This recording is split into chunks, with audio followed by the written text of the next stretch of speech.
ಬಾಬುಸಾಹೇಬ್ ಮಹಾರಾಜರನ್ನು ಎನ್ನ ಹೃದಯ ಮಂದಿರದಲ್ಲಿ ಧ್ಯಾನಿಸಿಕೊಂಡು ಮದಲ್ಮಟ್ಟಿ ಗ್ರಾಮಕ್ಕೆ ಶ್ರೀಮಠದ ದೇಣಿಗೆ ಕಾರ್ಯಕ್ರಮದ ನಿಮಿತ್ತವಾಗಿ ಹಮ್ಮಿಕೊಂಡಿರುವ ಈ ಕಾರ್ಯಕ್ರಮದಲ್ಲಿ ದಿವ್ಯ ಸಾನ್ನಿಧ್ಯ ವಹಿಸಿಕೊಂಡಿರ್ತಕ್ಕಂಥವರು ಬನಹಟ್ಟಿ ಇಂಚಿಗೇರಿ ಮಠದ ಸದ್ಗುರುಗಳಾದ ಸದ್ಗುರು ಸಮರ್ಥ ಯಲ್ಲಪ್ಪ ಮಹಾರಾಜರ ದಿವ್ಯಚರಣಕ್ಕೆ ನತಮಸ್ತಕನಾಗಿ ಊರಿನ ಹಿರಿಯರು ಪ್ರಗತಿಪರ ರೈತರಾಗಿರ್ತಕ್ಕಂಥ ಬಾಬುಗೌಡ ಪಾಟೀಲ್ ಅವರು ಕೂಡ ಶರಣಾರ್ಥಿಗಳನ್ನು ಸಲ್ಲಿಸ್ತಾ, ರೈತ ಸಂಘದ ರಾಜ್ಯ ಉಪಾಧ್ಯಕ್ಷರಾಗಿರ್ತಕ್ಕಂಥ ಪ್ರಕಾಶ್ ಉಮರಾನಿ ಅವರಿಗೆ ಶರಣಾರ್ಥಿಗಳನ್ನು ಸಲ್ಲಿಸ್ತಾ, ಈ ಶ್ರೀಮಠದ ಟ್ರಸ್ಟ್ ಕಮಿಟಿಯ ಅಧ್ಯಕ್ಷರಾಗಿರ್ತಕ್ಕಂಥ ಸನ್ಮಾನ್ಯ ಶ್ರೀ ಶಿವಾನಂದ ಮೆಕ್ಕಳಿಕೆ ಅವರಿಗೆ ಶರಣಾರ್ಥಿಗಳನ್ನು ಸಲ್ಲಿಸ್ತಾ, ಅವರಿಗೆ ವೇದಿಕೆ ಮೇಲೆ ಹಸೀನರಾಗಿರ್ತಕ್ಕಂಥ ಗಣ್ಯಮಾನ್ಯರಿಗೂ ಗ್ರಾಮದ ಎಲ್ಲ ಗುರು ಹಿರಿಯರಿಗೂ ತಮ್ಮೆಲ್ಲರ ಪಾದಗಳಿಗೆ ಶರಣಾರ್ಥಿ. ಬಂಧುಗಳೇ, ಎಲ್ಲ ವಿಷಯವನ್ನ ಆಲ್ರೆಡಿ ಎಲ್ಲ ಪ್ರಸ್ತಾಪವನ್ನು ಮಾಡ್ಯಾರ. ಯದಾ ಯದಾ ಹಿ ಧರ್ಮಶ್ಯ ಗ್ಲಾನಿರ್ಭವತಿ ಭಾರತ ಅಂತ ಹೇಳ್ತಾರೆ. ಯಾವುದೋ ಒಂದು ಕಾರ್ಯ ಆಗಬೇಕಾದ್ರೆ ಅವನ ಅದ್ದೇ ಇರಲಾರ್ದೆ ಏನೂ ಆಗೋದು.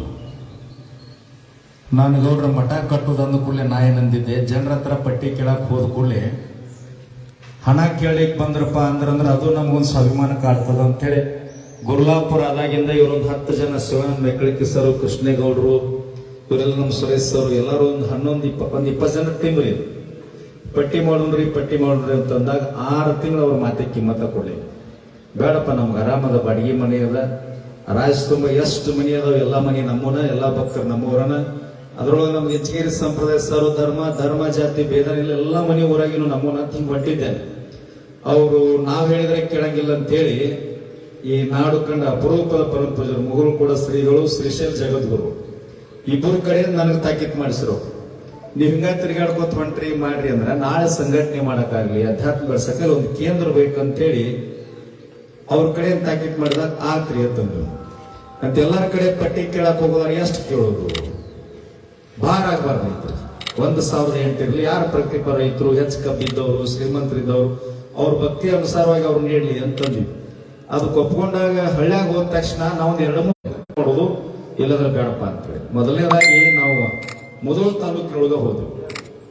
ಅಲ್ಲಿ ಹೋದ್ರೆ ಅವರು ಈಗ ಹೆಂಗ ನೀವು ಕೂಡಿರುವ ದಿನ ಮುಂಚೆ ಹೇಳಿದ ತಕ್ಷಣ ಒಬ್ಬರು ಜಗದ್ಗುರುಗಳು ಸ್ವಾಗತ ಮಾಡ್ಕೊಂಡಾಗ ಹಳ್ಳ್ಯಾಗ ಮಾಡ್ಕೊಳಿಕ ಬರ್ರಿ ನೀವು, ನಿಮ್ಮಿಂದ ನಮಗ್ ಬೆಲೆ ಸಿಕ್ಕದ, ರೈತರಿಗೆ ಅನುಕೂಲ ಆಗ್ಯದ, ನಿಮ್ಮಂತವ್ರು ಬೇಕು ನಮ್ಮ ನಾಡಿಗೆ ಅಂತೇಳಿ ಪಟ್ಟಿ ಬುಕ್ ಕೊಟ್ರೆ ಅವ ಸಂಜೆ ಕತ್ತು ಮರುದಿವ್ಸಂದ್ರೆ ಅವರ ಗೋಳೆ ಮಾಡಿ ಪಟ್ಟಿ ತಂದು ಹಾರುಗೇರಿ ಬಾಗ್ ತಂದು ಕೊಡುದು, ಈ ತರ ಮಾಡಕತ್ರಲ್ಲ. ಜನರ ಸ್ಪಂದನೆ ಚಲೋ ಐತೆ ಅಂತ ನಾವು ಮುಂದುವರೆದೇವಿ. ಅದಕ್ಕೆ ಒಟ್ಟು ಎಲ್ಲಾ ಗುರುಗಳ ಆಶೀರ್ವಾದ ಆಯ್ತು. ತಮ್ದು ಅದಕ್ಕೆ ಸಹಕಾರ ಇರಲಿ. ನಮ್ ಗೌಡ್ರು ಬಹಳ ಚಂದ ವಿಷಯಗಳನ್ನ ತಾರ್ಕಿಕವಾಗಿ ಬಹಳ ಮಾರ್ಮಿಕ ರಾಜಕಾರಣದವ್ರ ಪಕ್ಷ ಬೇಡ. ಬಟ್ ಗುರ್ಲಾಪುರ ಗೆದ್ದು ಒಂದು ತಿಂಗಳದೊಳಗಂದ್ರೆ ನನ್ನ ಮನೆಗೆ ಕೆಲವು ಮಂದಿ ಹಿಂಗ ನಂಬರ್ ಹಚ್ಚಿದ್ರು, ನಮ್ ಪಕ್ಷಕ್ಕೆ ಬರ್ರಿ ನಿಮ್ಗೆ ಹಂಗ್ ಮಾಡ್ತೀವಿ ಹಿಂಗ್ ಮಾಡ್ತೀವಿ, ಅವ್ರ ಸಾರಥ್ಯಗಳು ಸೇರಿಸ್ಕೊಳ್ತೀವಿ ಅಂದಾಗ ನಾ ಹೇಳಿದೆ, ನಂದು ಧರ್ಮಾತೀತ ಪಕ್ಷಾತೀತ ಜಾತ್ಯಾತೀತ. ನಾವ್ ಯಾವ ಪಕ್ಷ ಯಾವ ಜೊತೆ ಚಲೋ. ಇವತ್ತು ಸರ್ಕಾರದಾಗ ಮುಖ್ಯಮಂತ್ರಿ ಆದಾಗ ಎಲ್ಲಾ ಸಚಿವರ ಜೊತೆ, ಎಲ್ಲ MLA ಜೊತೆ, ಎಲ್ಲಾ ಜೊತೆ ಬಾಂಧವ್ ಚಲೋದ. ಬಟ್ ಯಾರು ತಪ್ಪಾಡ್ರು ನೇರವಾಗಿ ಕೇಳೋದು ತಾಕತ್ತ. ಅದ್ರ ನಮ್ಮ ಮಠನೂ ಆಕೈತಿ, ಎಲ್ಲಾನು ಬರ್ತದೆ. ಏನ್ ಬೇಕಾದ ಕೇಳಕ್ ಹೋದ್ರೆ ಯಾರು ಬೇಕಾದ್ ಕೊಡ್ತಾರೆ. ಬಟ್ ಆ ಹಣದಿಂದ ಕಟ್ಟಿದ ಮಠ ಅದು ಧರ್ಮದ ಮಠ ಆಗೋದಿಲ್ಲ. ಅನ್ಯಾಯದ ಹಣ ಅಲ್ಲಿ ಬರ್ತಂದ್ರೆ ನಮಗೂ ಒಳಗೆ ನೋವಿರ್ತದ. ಎಲ್ಲಾ ರೈತರಿಂದ ಬೆವರಿನ ಹಣ ಕೂಡಿತು ಅಂದ್ರೆ ಅದು ನಿಜವಾಗ್ಲೂ ಸಾಮರಸ್ಯದ ಈ ನಾಡಿ.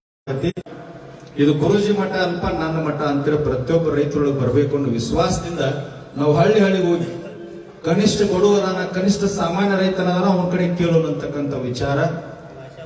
ಮತ್ತ ಗೌಡ್ರು ಹೇಳಿದಂಗೆ ಕೆಲವೊಂದು ಹೋರಾಟದೊಳಗ ದಿಕ್ ತಪ್ಸೋ ಕೆಲಸನೂ ಆಗೈತಿ ಗೌಡ್ರು. ಬಟ್ ಕೂಲಂಕುಷವಾಗಿ ಬಹಳ ವಿಚಾರ ಮಾಡ್ತೀನಿ. ಒಂದೊಂದ್ ಕಡೆ ಮುಂಜಾನೆ ಬೆಳಿಗ್ಗೆ ಮನೆಗೆ 100-200 ಜನ ಬಂದಿರ್ತಾರೆ. ಈ MLA MP ಕಡೆ ಸಚಿವರ ಕಡೆ ನೀಗಲಾದ ಕೆಲಸ ನನ್ನ ಕಡೆ ತಗೊಂಡ್ಬಂದಿರ್ತಾರೆ. ಹೆಂಗಂದ್ರ ಊರಾಗ ಅಲ್ಲಿ ಮೋಸ ಮಾಡಿ 5-6 ಎಕರೆ ಭೂಮಿ ಹೊಡೆದಿರ್ತಾರ, ಅಣ್ಣ ತಮ್ಮರಿಗೆ ಮೋಸ ಮಾಡಿರ್ತಾರ. ಇಲ್ಲಿ ಬಂದು ಗುರುಜಿ ನಮ್ದು ಹಿಂಗೈತ್ರಿ ಅಂತ ಹೇಳಿದ ಕೂಡಲೇ ನಾವ ಒಂದು ಅಥಣಿ ತಾಲೂಕಿನ ಒಂದು ಸಣ್ಣ ಸಮಸ್ಯೆ ಬಂದ. ಅಣ್ಣತಮ್ಮರು ಭೂಮಿ ಹೊಡೆದಾನ, ಮೋಸ ಮಾಡ್ಯಾನ, ಸಹಿ ಮಾಡಿಸ್ಕೊಂಡ. ಅವು ಅಧಿಕಾರಿಗಳಿಗೆ ಹೇಳತ್ತ ಬಂದ, ಅದಷ್ಟು ನೋಡ್ರಿ ಅಂತ ಹೇಳ ನನ್ನ ಅಧಿಕಾರಿ. 2ನೇ ಸಾರಿ ಕೂಲಂಕುಷವಾಗಿ ಊರಾಗಿಂತ ಹಿರಿಯರಿಗೆಲ್ಲ ಸಂಭಾಷಣೆ ಮಾಡಿ ಕೇಳಿದಾಗ ಅದು ಮೋಸ ಐತ್ರಿ ಗುರುಜಿ ಅಂತ ಕಡೆ ಅಧಿಕಾರಿ ಹೇಳಿದ. ಯಾವುದೇ ಕಾರಣಕ್ಕೂ ಮಾಡಬೇಡ್ರಿ, ಅದು ಕೋಟಿ ಹೋಗಿ. ಯಾಕಂದ್ರೆ ನಾವು ಮಾಡಿದ ಪಾಪದಾಗ ನಾವು ಕೈ ಹಚ್ಚಿದ್ರೆ ಆ ಪಾಪ ನಮಗೂ ತುಂಬಿಕೊಡ್ತದೆ. ಎಷ್ಟು ಧರ್ಮದ ಕೆಲಸ ಮಾಡಿದ್ರು ಸಹಿತ ಪುಣ್ಯದ ನೀರು ಕಡಿಮೆ ಬಂತ ಬರ್ತದ. ನಾವು ಏನೋ ಮಾಡಿದ್ರು ಈ ನಾಡಿನೊಳಗೆ ನಮ್ಮ ಉದ್ದೇಶ ಏನಂತಂದ್ರೆ ಬರೀ ರೈತರಿಗೆ ಅನ್ನೋಕ್ಕಿಂತ ಒಂದು ಧ್ಯಾನ ಮಂದಿರ ನಿರ್ಮಾಣ ಮಾಡ್ಬೇಕಂತಂದ್ರೆ ಧಾರವಾಡದ ತಪೋವನದೊಳಗ ಕುಮಾರೇಶ್ವರ ಶ್ರೀಗಳಂತ ಆಗಿದ್ರು 18 ರಾಷ್ಟ್ರಕ್ಕೆ ಉಪನ್ಯಾಸ ಕೊಟ್ಟಿದ್ರು. ಶಿವಯೋಗದ ಬಗ್ಗೆ ಈ ಜಗತ್ತಿಗೆ ಒಂದು ಸಿದ್ಧಾಂತವನ್ನು ಹೇಳಿಕೊಟ್ಟಂತವ್ರು. ಅಲ್ಲಿ ನಾನು 7 ವರ್ಷದ ಸಾಧನ ಮಾಡಿರ್ತಕ್ಕಂಥ ಸ್ಥಳ ಅಂತ ಧ್ಯಾನದ ಒಂದು ಸ್ಥಳ ಮಾಡ್ಬೇಕಂತದ. ಅದು ಯಾವ ಉದ್ದೇಶಕ್ಕಂತಂದ್ರೆ ನಾಳೆ ನಿಮ್ಮ ಮಕ್ಕಳು ಶಾಲಾ ರಜಾ ಇದ್ದಾಗ 1-2 ತಿಂಗಳು ನಮ್ಮ ಹತ್ರ ತಂದು ಬಿಟ್ಟ ಸಾಕು. 3 ಟೈಮ್ ಧ್ಯಾನ ಇರ್ತದ, ಪ್ರಸಾದ ಇರ್ತದ. ಅವ SLC ಇರ್ಲಿ, PUC ಇರ್ಲಿ, ಇಂಜಿನಿಯರಿಂಗ್ ಇರ್ಲಿ, BBA ಇರ್ಲಿ, MCOM ಇರ್ಲಿ, ಯಾವ್ದೋ ಹುದ್ದೆಗಳು ಇರ್ಲಿ, ಯಾವ್ದಪ್ಪ ಅಂದ್ರೆ ಧ್ಯಾನ ಅವ್ರಿಗೆ ಏನಾದ್ರು ಹತ್ತು ಅಂದ್ರೆ ಆ ಸಾಧನಾ ಮಾರ್ಗದೊಳಗ ಪರಿಪೂರ್ಣ ಆದ್ರು ಅಂತಂದ್ರ ಒಂದು ಗ್ರಂಥವನ್ನ ಒಂದು ಸಾರಿ ಓದಿದ್ರೆ 20-25 ವರ್ಷ ಆದ ನಂತರ ಆ ವಿಷಯದ ಬಗ್ಗೆ ಕೇಳಿದ್ರೆ ಆ ಗ್ರಂಥ ನೋಡಲಾರ್ದ ಪುಟ ತಿರುಲಾರ್ದ ಹೇಳುವಂತ ಸಾಮರ್ಥ್ಯ ಈ ಜಗತ್ತಿನೊಳಗೆ ಎದರಿಂದ ಬರ್ತದ್ರ ಧ್ಯಾನದಿಂದ ಮಾತ್ರ ಸಾಧ್ಯ. ಆ ಸಾಧನೆಯನ್ನು ಕೊಡ್ಬೇಕಂತದ ಒಂದು ಅನಾಥಾಶ್ರಮ ವೃದ್ಧಾಶ್ರಮ ಮಾಡ್ಬೇಕಂತ ವಿಚಾರ ಅದ. ವೃದ್ಧಾಶ್ರಮ ಯಾವ ಉದ್ದೇಶಕ್ಕಂತಂದ್ರ ಮೊನ್ನೆ ಬೆಳಗಾವಿ ತಾವೆಲ್ಲ ಕೇಳಿರ್ಬೇಕು, ಕಟ್ಟಿ ಅಂತೇಳಿ ಒಬ್ಬ ಕಂಡಕ್ಟರ್ 70-72 ವರ್ಷದ ವಯಸ್ಸಾದ ತಾಯಿಯನ್ನ ನಾಯಿ ನುಗ್ಗಿಸಿದಂಗೆ ಕೆಳಗೆ ನುಗ್ಗಿಸ್ಬಿಟ್ಟ. ರಕ್ತ ಮಾಂಸ ಹಂಚ್ಕೊಂಡು ಜನ್ಮ ಕೊಟ್ಟಿರ್ತಕ್ಕಂಥ ತಾಯಿಯನ್ನ, ಬೆಳೆಸಿರ್ತಕ್ಕಂಥ ತಾಯಿಯನ್ನ ಹಾಸಿಗೆ ಕೊಟ್ಟು ಮಧ್ಯರಾತ್ರಿ 12 ಗಂಟೆಗೆ ಅಲ್ಲಿ ಬಿಟ್ಟು ಹೋಗ್ಯಾರ. ಬೆಳಗಿನ 8 ಗಂಟೆಗೆ ಜನ ನೋಡ್ಯಾರ ಚೀರಾಡೋದು ನೋಡಿ. ಅಂದ್ರೆ ಎಲ್ಲಿ ಹೊಂಟದ ಕಲಿಯುಗ ಅಂತ, ಧರ್ಮ ಎಲ್ಲಿ ಹೊಂಟದ. ಈಗ ರೈಸನ್ ಬಗ್ಗೆ ಗೌಡ್ರು ಒಂದು ತಾರ್ಕಿಕ ವಿಚಾರವನ್ನು ಹೇಳಿದ್ರು ತಮ್ಗೆಲ್ಲ ಗಮನಕ್ಕೆ. ನಾನು ಗೌಡ್ರು 10 ವರ್ಷ ಹೋರಾಟ ಮಾಡ್ತೀನಿ, ಎಲ್ಲಾನು ಗೆದ್ದವ್ರು, ಒಂದೂ ನಮ್ದು ಫೇಲ್ ಇಲ್ಲ. ಧಾರವಾಡ ಹಿಡ್ಕೊಂಡ್ ಮಾಡ್ತೀನಿ, ದಾವಣಗೆರೆ ಹಿಡ್ಕೊಂಡ್ ಮಾಡ್ತೀನಿ, ತುಮಕೂರು ಮಠ ಸಂಘಟನೆ ಅದ. ಕುಂತ ಮತ್ ಜನ ಏನನ್ನೋರು ಸುಟ್ಗೆಸ ಅನ್ನೋರು, ಮುಂದೆ ಹೋರಾಟ ಮಾಡೋರು ಸರ್. ಹಿಂದ್ಗಡೆ ಜನ ಬಂದವ್ರ ರೈಸ್ ಸಂಘವ್ರು 2 ದಿನ ಮಾಡ್ತಾರ, 3 ದಿನ ಮಾಡ್ತಾರ, ಮತ್ ಸುಟ್ಗೆಸ್ ತಗೋತಾರ. ಅದು ಯಾಕಂತಿದ್ರು ಗೊತ್ತಿಲ್ಲ. ಬಟ್ ಅನ್ನವ್ರ ರಾಯಬಾಗ್ ತಾಲೂಕ್ ಹಾವೇರಿ ಕ್ರಾಸ್ ನೊಳಗ ಫ್ಯಾಕ್ಟರಿ ಬದಲು ಹೋರಾಟ ಮಾಡಿದಾಗ ಜಿಲ್ಲಾಧಿಕಾರಿಗಳು ಬಂದ್ರು, ಮನವಿ ಕೊಟ್ಟಿವಿ, ಶುಗರ್ ಕಮಿಷನರ್ ಮೀಟಿಂಗ್ ಕರೀತೀನಿ ಅಂದ್ರು, ಚರ್ಚೆ ಮಾಡೋಣ್ರಿ ಗುರುಜಿ ಅಂದ್ರು. ಆದ್ರೂ ಮತ್ತಲ್ಲಿ ಒಬ್ರು ಮೈಕ್ ಮಾತಾಡಕ್ ಕೊಟ್ಟಿವಿ ಹಿರಿಯ ರೈತರಿಗೆ. ಗುರುಜಿ ನೀವು ಕರೆಕ್ಟ್ ಇದೀರಿ, ನೀವು ಗಟ್ಟಿ ಇದೀರಿ, ನೀವು ಪ್ರಾಮಾಣಿಕರಿದಿರಿ, ಬಟ್ ಹಿಂದಿನ ರೈತ ಸಂಘದವರೆಲ್ಲ ಸುಟ್ಗೆಸ ಇದು ಯಾಕಂತಾರ ಒಂದು ಗೊತ್ತಾಗಲ್ಲ. ನಾನು ಅಧ್ಯಯನ ಮಾಡಿ ಸ್ವಲ್ಪ ನಮ್ಮೆಲ್ಲ ಹಿರಿಯರು, ನಮ್ಮೆಲ್ಲ ಶಿವಾನಂದ ಅವರು, ಪ್ರಕಾಶ್ ಗೌಡ್ರು ಎಲ್ಲರೂ ಕೂತ್ ಚರ್ಚೆ ಮಾಡಿದಾಗ ಯಾಕೆ ಅದನ್ನ ಅಂತಾರೆ ಅಂತಂದ್ರೆ, ಇಲ್ರಿ ಅದನ್ನ ಹೋರಾಟ ಮಾಡ್ತಾರ, ಆಮೇಲೆ ಫ್ಯಾಕ್ಟ್ರಿ ಒಳಗೆ ಹೋಗಿ ಮಾತಾಡ್ಕೊಂಡು ಹೋರಾಟ ಏನ್ ತಪ್ಪುತ್ತಾರೆ ಅಂದ್ರು. ಕರೆಕ್ಟ್ ಆಯ್ತು. ಗುರ್ಲಾಪುರದಾಗ ಕುಂತ ಒಂದೇ ನಿರ್ಧಾರ, ಯಾವುದೇ ಪಕ್ಷದವ್ರು ಬರ್ಲಿ, ರಾಜಕಾರಣಿಗಳು ಬರ್ಲಿ, ತಲೆ ಕುಣಿಸು ಸತ್ರ ಇಲ್ಲೇ ಗುರ್ಲಾಪುರ ಕ್ರಾಸ್ನಾಗ ಸಾಯೋದಕ್ಕೆ ಯಾವ ಆಫೀಸ್ ಹೋಗಲ್ಲ. ಒಮ್ಮೆ ಜನರು ಭವನೆ ಜೊತೆ ಸ್ಪಂದನ ಮಾಡೋಣ ಅಂತಂದವ್ರ 1ನೇ ದಿನ ಗೌಡ ಬರೀ 20,000 ಜನ ಇತ್ತು. 2ನೇ ದಿನ ಲಕ್ಷ 10 ಲಕ್ಷ ಗಂಟೆ ಜನ ಸೇರ್ಲಿಕ್ಕಿತ್ತು. ನಮ್ಮನ್ನ ಯಾವ ರೀತಿ ಆಮಿಷ ಒಡ್ಡಿದ್ರ ಅಂತಂದ್ರೆ ಅದನ್ನೇನು ಮಾತಾಡಬಾರ್ದು. ACSB ಕಾರ್ ನಿಂದ್ರಸಾರ, ಮುಂದೆ ಹಿಂದೆ ಎಸ್ಕಾಟ್ ನಿಲ್ಸಾರ, ವಿಮಾನ ಟಿಕೆಟ್ ಬುಕ್ ಮಾಡ್ಯಾರ. ನಿಮ್ಮನ್ನು ಬೆಂಗಳೂರು ಕರ್ಕೊಂಡು ಹೋಗಿ ಮೀಟಿಂಗ್ ಮಾಡಿಸಿ ವಾಪಸ್ ತಂದು ಇಲ್ಲಿ ಗುರ್ಲಾಪುರ ಕ್ರಾಸ್ ಬಿಡೋ ಜವಾಬ್ದಾರಿ ನಂಬುದ್ರಿ.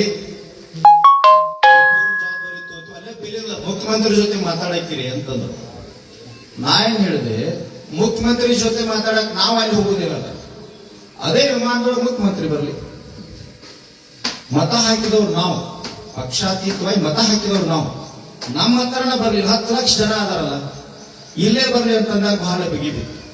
HK ಪಾಟೀಲ್ ಬಂದ್ರು, ಶಿವಾನಂದ ಪಾಟೀಲ್ ಬಂದಿಲ್ಲ, ಯಾವುದೇ ಪಕ್ಷ ಇಲ್ಲ. ನಾವು ಭೇಟಿ ಆದವ್ರು ಬರ್ತಾರಂತಂದಾಗ ಯಾವಾಗ ಗುರ್ಲಾಪುರ 300 ರೂಪಾಯಿ ಏನ್ ದೊಡ್ಡ ಬೆಲೆ ಅಲ್ಲ. ಇವತ್ತಿನ ರೇಟಿಗೆ, ಇವತ್ತಿನ ವಹಿವಾಟಕ್ಕ ಹಣನ ಹೆಚ್ಚಲ್ಲ. ರೈತ ಸಂಘ ಹೋರಾಟ ಆಗೋದಕ್ಕಿಂತ ಈ ಈಗೇನ್ ಗೌಡ್ರಾಗ್ಲಿ ಸರ್ಕಾರ ಕಂಡುಬಿಡ್ತು. ಅವಾಗ ಫ್ಯಾಕ್ಟ್ರಿಯವರ ನೀವು 250 ಕೊಡ್ರಿ, ನಾನು 50 ಕೊಡಿರ್ತೀವಿ ಅಂತಂದಾಗ ಈ ಭಾಗದ ಫ್ಯಾಕ್ಟ್ರಿಯವರು ಮಾತ್ರ 50 ರೂಪಾಯಿ ಹೆಚ್ಚು ಮಾಡೋದ್ರ ಆದ್ರ ಜನಶಕ್ತಿ ಮುಂದ, ಸಮಾಜದ ಶಕ್ತಿ ಮುಂದೆ ಎಲ್ಲಾ ಸರ್ಕಾರ ಆಗ್ಲಿ, ರಾಜಕಾರಣ ಆಗ್ಲಿ, ಮತ್ತೊಂದು ಸರ್ವಾಧಿಕಾರದ ವ್ಯವಸ್ಥೆ ಆಗಲಿ, ಎಲ್ಲಾ ಭಾಗದಲ್ಲಿ ಗುರ್ಲಾಪುರ ಸಾಕ್ಷಿ. ಆ ಗುರ್ಲಾಪುರದೊಳಗ ಒಂದು ಘಟನೆ ಹೇಳಿದ್ರೆ ನಿಮ್ಗೆ ಆಶ್ಚರ್ಯ ಅನಿಸಬಹುದು. 18 ಲಕ್ಷ ರೂಪಾಯಿ ಕೊಡಿತಾರೆ ಜನ ಕೊಟ್ಟು, ಬರೀ 5,000, 10,000, 20,000 ತಂದು ಕೊಟ್ಟದ್ದು 18 ಲಕ್ಷ ಇದೆ. ನಿಮ್ಮ ಸಮೀಪದ ಹಳಿಗಡೆ ಬದಲಿಗಿರಿ ಕುಲರತ್ನ ಭೂಷಣ್ ಮಹಾರಾಜ್ ಅಂತೇಳಿ 1,08,000 ರೂಪಾಯಿ ಕೊಟ್ಟು ಕಳಿಸಿದ್ದಾರೆ. ಪಟ್ಟಿ ಮಾಡಿ ಪಾಪ. ಈಗ ಎಷ್ಟೋ ಮಹಾತ್ಮರು, ಊರಿನ ಹಿರಿಯರು, ಯುವಕರು, ತಾಯಂದ್ರು, ಈ ಭಾಗಗಳು ತಾಯಂದ್ರ ಇಲ್ಲೇ ನಿಮ್ಮ ಅಸ್ಕಿ ಆಸಂಗಿ ಈ ಭಾಗದಿಂದ ಮೊದಲ ಮಟ್ಟ ಎಲ್ಲರಿಗೂ ರೊಟ್ಟಿ ಬಂದದ್ದು, ಅನ್ನ ಕಾಯಿಪಲ್ಲೆ ಬಂದದ್ದು ಎಷ್ಟದ ಅಂದ್ರೆ 300ರಿಂದ 500 ಚೀಲ ಅಕ್ಕಿ 10 ದಿನ 10 ಲಕ್ಷ ಜನ ಊಟ ಮಾಡಿ 500 ಚೀಲ ಅಕ್ಕಿ ಹಂಗ ಉಳಿದಿದ್ದು ಇವರು. ಜನ ಕುಡಿಕಂದ್ರೆ ರೊಟ್ಟಿ ಅಂದ್ರು ಎಷ್ಟು ಸಂಗ್ರಹ ಆಗಿತ್ತಂದ್ರ ನಮ್ಮ ಕಾರ್ಯಕ್ರಮ ಹೋರಾಟ ಮುಗಿದ 50 ಮಠಕ್ಕೆ 2 ಡಬ್ಬಿ ರೊಟ್ಟಿ ವಾಪಸ್ ಕಳಿಸಿ ರೊಟ್ಟಿ ಉಳಿದಿತ್ತು.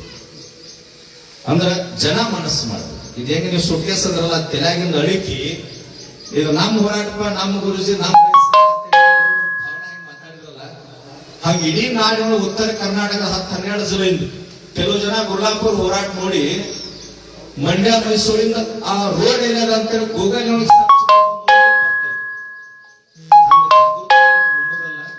ಇನ್ನೂ ಬಹಳಷ್ಟು ಯೋಚನೆಗಳು ಹೇಳಿ ಮಾಡೋಕ್ಕಿಂತ ಕೆಲಸ ಮಾಡಿ ತೋರಿಸತಕ್ಕಂಥ ವಿಚಾರ. ಈಗ MSP ಅಂತ ಒಂದದ, ಸಕ್ರಿಗೆ 6 ರೂಪಾಯಿ ರೇಟ್ ಎಷ್ಟಾತಂದ್ರೆ ನಿಮ್ಗೆ ಮತ್ತೆ ಕಬ್ಬಿನ ಬೀಜ ಹೆಚ್ಚಾಗ್ತದ. ಮೊನ್ನೆ ನಿತಿನ್ ಗಡ್ಕರಿ ಅವರು ಇಥನಾಲ್ ಎಷ್ಟು ತಗೋತೀನಿ ಅಂತ ಹೇಳ.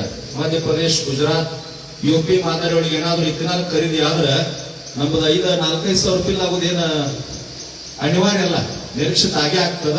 ಅಂತ ಕೆಲವು ಯೋಜನೆಗಳು ಅದ. ಮಾಡಿ ನಾವು ಪ್ರಹ್ಲಾದ್ ಜೋಶಿ ಅವ್ರಿಗೆ ಭೇಟಿಯಾಗಿದ್ವಿ, ಒಂದು ಮನವಿ ಕೊಟ್ಟು MSP ಸಕ್ರೆ 6 ರೂಪಾಯಿ ಹೆಚ್ಚು ಮಾಡ್ರಿ ಅಂತೇಳಿ, ಇಥನಾಲ್ ಖರೀದಿ ಹೆಚ್ಚಾಗ್ಲಿ, FRP ರೇಟ್ ಹೆಚ್ಚು ಮಾಡ್ರಿ ಅಂತೇಳಿ ಹೇಳಿದಾಗ ನಾನು ಮಾತಾಡ್ತೀನಿ, ಒಂದು ನಿಯೋಗ ಒಯ್ಯೋಣ ಅಂತ ಹೇಳ್ಯಾರ.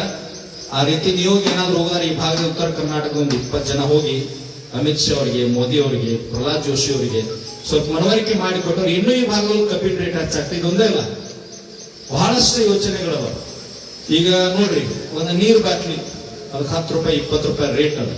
ನೀವು ಬೆಳೆದಿರ್ತಕ್ಕಂಥ ಕಬ್ಬಿಗೆ ರೇಟ್ ಇಲ್ಲ, ಜೋಳಕ್ಕಿಲ್ಲ, ಗೋಧಿಲ್ಲ, ಗೋವಿನ ಜೋಳಕ್ಕಿಲ್ಲ, ಎಲ್ಲದಕ್ಕೂ ರೈತರ ತಲೆ ಮ್ಯಾಗ ಹೊಡಿತಕ್ಕಂಥ ಕೆಲಸ ಅದ. ಬರೀ 300 ರೂಪಾಯಿ ಸಿಕ್ಕದ. ಮೊನ್ನೆ ಗೊಬ್ಬರಕ್ಕೆ 700 ರೂಪಾಯಿ ಒಮ್ಮಿಂದೊಮ್ಮೆ ಹೆಚ್ಚಾಗಿರ್ತದೆ. ರೈತನ ಅವನತಿನ ಅದ. ಅದಕ್ಕಾಗಿ ನಮ್ಮ ಉದ್ದೇಶ ಏನಂತಾರೆ, ಇಡೀ ನಾಡಿನೊಳಗೆ ರೈತರ ಏನಾದ್ರೂ ಸಮಸ್ಯೆ ಆದ್ರೆ ರೈತ ಸಂಘ ಒಂದು ಕೂಡಿ ಮೀಟಿಂಗ್ ಮಾಡೋದಾಗ್ಲಿ, ಒಂದು ರಸ್ತೆ ಆಗ್ಲಿ, ನೀರಿಂದಾಗ್ಲಿ, ಬೆಳೆ ಆಗ್ಲಿ, ಇನ್ಯಾವುದೋ ಒಂದು ಸಮಸ್ಯೆ ಅದ, ಕೂಡ್ಲಿಕ್ಕೆ ಒಂದು ಕೇಂದ್ರ ಬೇಕಂತೇಳಿ ಒಂದು ಶಕ್ತಿ ಕೇಂದ್ರವಾಗಿ ರೈತನ ಮಠ ಮಾಡ್ಲಿಕ್ಕಂತೀವಿ. ತಾವೆಲ್ಲರೂ ಕೂಡ ಎಷ್ಟು ಸಾಧ್ಯದ ಈ ಗ್ರಾಮಸ್ಥರೆಲ್ಲ ಗುರು ಹಿರಿಯರು, ಯುವಕರು ಹುಡ್ಕೊಂಡು ಇದಕ್ಕೆ ದೇಣಿಗೆ ಸಹಾಯವನ್ನು ನೀಡಬೇಕಂತ ಮತ್ತೊಮ್ಮೆ ವಿನಂತಿ ಮಾಡಿಕೊಂಡು 12 ಮಾತುಗಳನ್ನು ತಮ್ಮೆಲ್ಲರೂ ಬರ್ತಾರೆ.